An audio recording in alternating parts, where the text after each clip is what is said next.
Good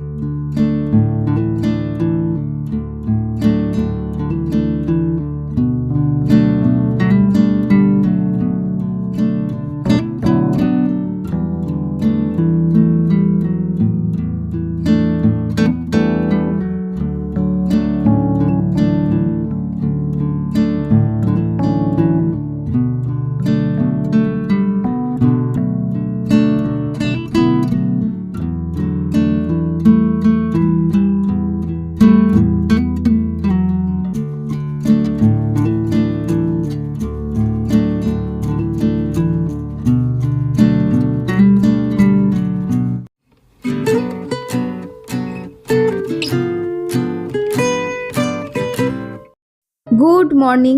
সকাল সকাল গরমাগরম এক কাপ চা হাতে নিয়ে আবারও হাজির হয়ে গেছি। নমস্কার, আমি মাম্পি। হোমমেকার মাম্পির আরও একটি নতুন ব্লগে আপনাদের সবাইকে স্বাগত জানাই। আশা রাখছি আপনারা সবাই খুব ভালো আছেন, আমরাও বেশ ভালো আছি। তো আবারও চলে এসেছি নতুন একটা ভিডিও নিয়ে। আশা রাখছি ভিডিওটি আপনাদের খুব ভালো লাগবে। আজ হচ্ছে বৃহস্পতিবার আর এখন বাজে সকাল 7টা। এখন থেকেই আপনাদেরকে সঙ্গে নিয়ে ভিডিওটি শুরু করলাম। অনেক সকালেই ঘুম থেকে উঠেছি। বাবুর সকাল 7টা থেকে পড়া ছিল, ওদিকে বাবু পড়তে চলে গিয়েছে। আর সকালবেলায় উঠে ফ্রেশ হয়ে চেঞ্জ করে চাও খাওয়া হয়ে গিয়েছে, দেখতেই পেলেন। আর বাবু ওদিকে পড়তে চলে গিয়েছে, আর এই যে ঘরের কাজ সারতে চলে এসেছি। আমার এর আগের ভিডিওতে রেহানা খাতুন জিজ্ঞেস করেছে তোমার ছেলে কোন ক্লাসে পড়ে। আমার ছেলে ক্লাস 10-এ পড়ে। আর আমার এর আগের ভিডিওতে পূজা ঘোষ বোন কমেন্ট করেছে, দিদি ভাই আমি রোজ তোমার ভিডিও দেখি আর অনেক এনার্জি পাই, তোমার কাজ অসাধারণ গো, আর তোমার নাইটিটা খুব সুন্দর, ভালো থেকো দিদি ভাই। আমি বেথুয়া থেকে বলছি। তোমার বাড়ি বেথুয়াতে শুনে ভালো লাগলো। যদিও বেথুয়া কৃষ্ণনগরের থেকে খুব একটা বেশি দূরত্বে না। যাই হোক, খুব ভালো থেকো, আমার অনেক ভালোবাসা নিও, আর এইভাবেই পাশে থেকে ভালোবাসা দিয়ে যেও। আর আমার এর আগের ভিডিওতে রিয়া মিত্র কমেন্ট করেছে, মাম্পি রোজ ভিডিও দিচ্ছ না, আমাদের কি হবে বলো তো। জানি কষ্ট হয়, তবুও বললাম আজকের ভিডিওটা দারুণ হয়েছে। Thank you so much dear, এতটা ভালোবাসা দেওয়ার জন্য। সত্যি বলতে প্রতিদিন ভিডিও দেওয়াটা বেশ চাপের, তবে যখন পারি তখন দেওয়ার চেষ্টা করি, তবে মাঝে সাঝে আর হয়ে ওঠে না। যাই হোক, কিছু মনে করো না, আর আমার অনেক ভালোবাসা নিয়েও খুব ভালো থেকো। আর আমার এর আগের ভিডিওতে ব্লগ ওয়ার্ল্ড থেকে বোন কমেন্ট করেছে, ফার্স্ট কমেন্ট করলাম, তোমার সব ভিডিও দেখি, খুব পরিপাটি কাজ তোমার। আমারও ছোট সংসার আছে, ছোট বাচ্চা আছে, তোমার মতো করে আমিও আমার পরিবারকে যত্ন করি, ভালোবাসা নিও আমার। Thank you so much dear, এত সুন্দর একটা কমেন্ট করার জন্য। খুব ভালো থেকো, সুস্থ থেকো, আমারও অনেক ভালোবাসা নিও। আর আমার এর আগের ভিডিওতে ইরশাদ কিচেন অ্যাকাউন্ট থেকে একটি বোন কমেন্ট করেছে, আপু ভিডিওটি পুরো দেখে নিলাম, অনেক ভালো লাগলো, থ্যাংক ইউ ডিয়ার। আর আমার এর আগের ভিডিওতে দ্য হট ফুড কিচেন থেকে একটি বোন কমেন্ট করেছে, আপু তোমার ভিডিওটা দারুণ হয়েছে, দেখে নিলাম, খুব ভালো লাগলো, থ্যাংক ইউ ডিয়ার। এইভাবেই পাশে থেকে ভালোবাসা দিয়ে যেও। যাই হোক, এদিকে বিছানাটাও একদম গুছিয়ে ঝেড়ে টান করে নিয়েছি। আর বিছানা যদি এরকম টান থাকে না, দেখতে ভীষণ ভালো লাগে। বিছানা গোছানো মানে মনে হয় যেন ঘর পুরো পরিষ্কার আর গোছানো রয়েছে। কারণ বিছানাই মনে হয় সব থেকে বেশি এলোমেলো হয় বাকি জিনিসগুলোর তুলনায়। এদিকে এই ঘরে চলে এসেছি, এই ঘরটাকেও গুছিয়ে ঝেড়ে নেব। আর এই ঘরের বিছানার উপরে সব সময় ছেলের গিটার থাকবে, বইপত্র থাকবে। এই ঘরের বিছানাটা কোনো সময় খালি থাকে না। যখনই আমি গুছিয়ে রেখে যাব, আবার ছেলে যখনই পড়তে বসবে বা ও যখনই বাড়িতে থাকবে, দেখবেন বিছানার উপর কিছু না কিছু থাকবেই থাকবে। আর ওকে যখনই বলবো বিছানাটা গোছা বা বইপত্রগুলো গুছিয়ে রাখ, তখনই শুধু একটা কথাই বলবে, আমার এক্ষুনি আবার লাগবে, তুমি যাও, তুমি সরো, আমি ঠিক গুছিয়ে রাখবো। আপনারা সবসময় আমায় বলেন না, মাম্পি তোমার ঘর এত সুন্দর গোছানো, পরিপাটি কি করে রাখো, কি করে থাকে।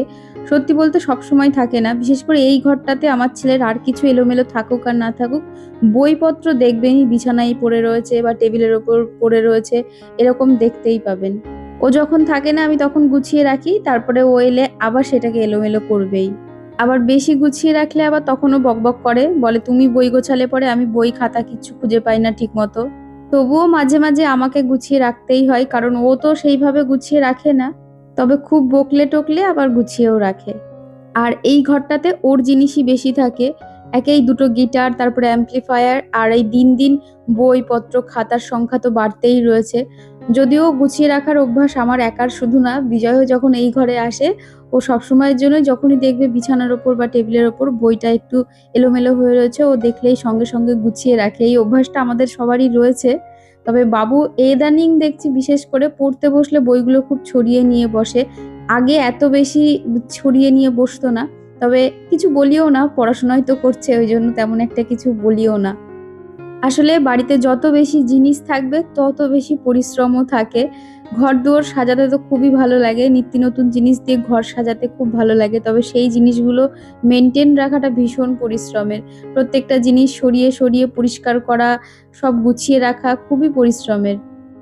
সেই কারণেই বাড়ির প্রতিটা জিনিস ধরে ধরে প্রত্যেকদিন পরিষ্কার করার মতো সময় আমার নেই। কারণ শুধু তো এই কাজগুলো না, তার পাশাপাশি সংসারের অনেক কাজ থাকে, রান্না, বাড়ি, বাসন মাজা, রান্নাঘর পরিষ্কার করা। এগুলো তো আমাদের প্রতিদিনের কাজ, এগুলো তো বাদ দেওয়া যায়ই না।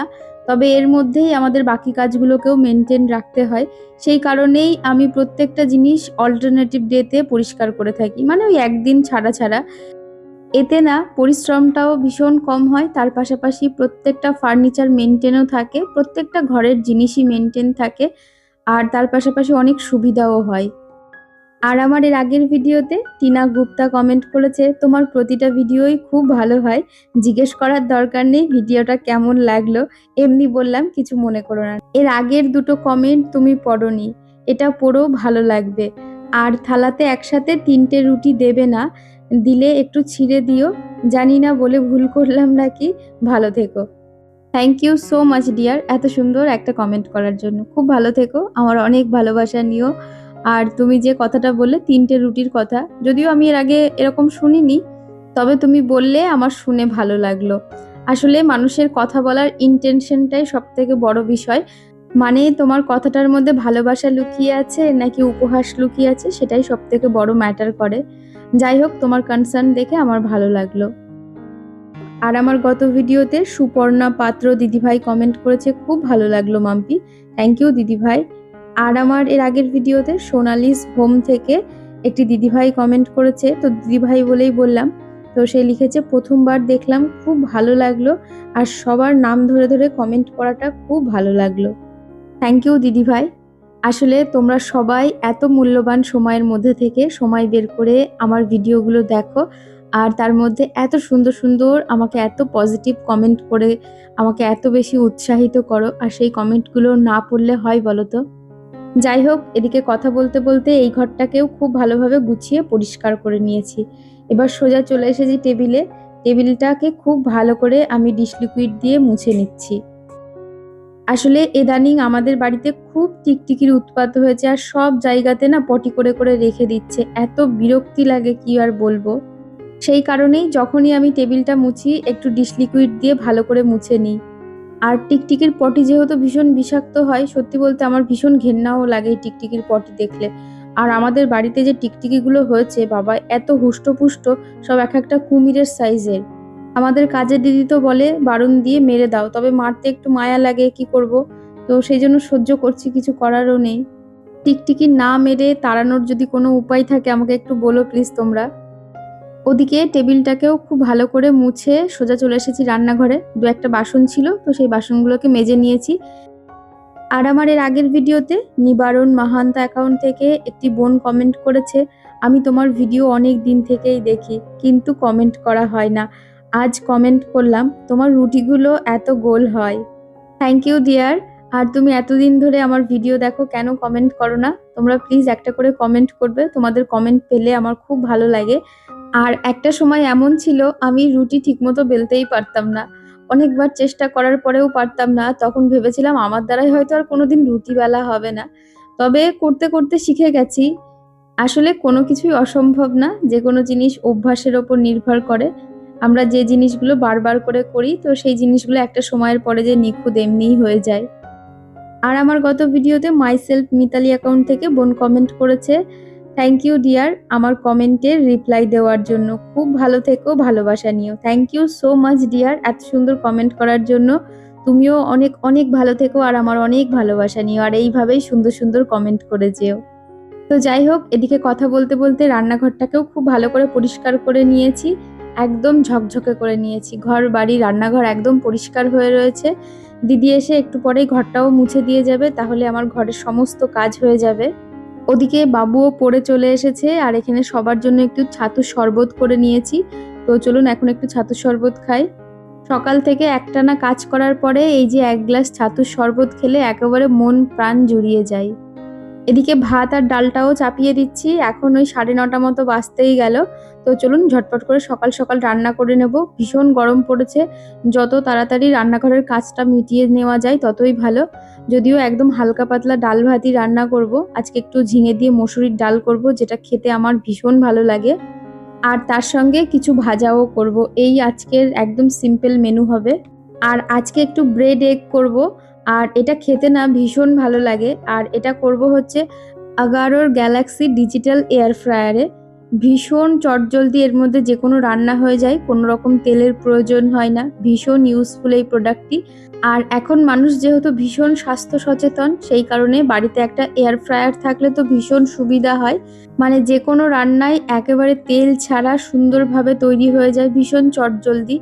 এই প্রোডাক্টটি আপনারা যদি বাই করতে চান, আমার ডিসক্রিপশনে লিংক দেওয়া থাকবে, আপনারা চাইলে ওখান থেকে বাই করতে পারেন।